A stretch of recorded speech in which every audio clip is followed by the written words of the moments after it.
Hello दोस्तों, good morning. कैसे हैं आप सब? भगवान करे आप सब ठीक ही हों।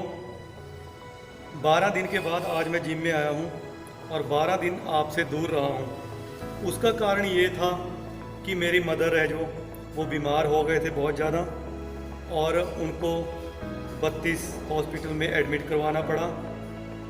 और उनके बीमार होने का कारण ये था कि उन्होंने कभी अपनी हेल्थ की तरफ, अपनी सेहत की तरफ ध्यान नहीं दिया। उनके गलत खाने पीने से, अपनी सेहत की तरफ ध्यान ना देने से उनको शुगर की प्रॉब्लम आज से 15 साल पहले हो गई। हार्ट की प्रॉब्लम आई, हाई बीपी रहने लगा।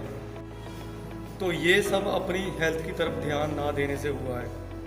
हॉस्पिटल्स में पेशेंट को कितना दुख तकलीफ सहना पड़ता है, कितनी बार सैंपल लिए जाते हैं, ब्लड टेस्ट होते हैं, कितनी फॉर्मेलिटी होती हैं।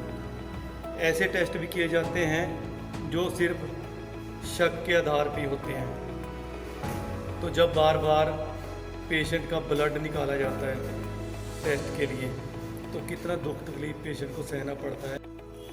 पेशेंट को तो दुख तकलीफ सहना ही पड़ता है, पर उसके साथ जो उसके सगे संबंधी रह रहे हैं उनको उससे भी ज़्यादा दुख देखना पड़ता है और सहना पड़ता है। बहुत ज़्यादा प्रॉब्लम आती है। वैसे तो आप लोगों को पता ही है कि सरकारी हॉस्पिटल में क्या हाल होता है।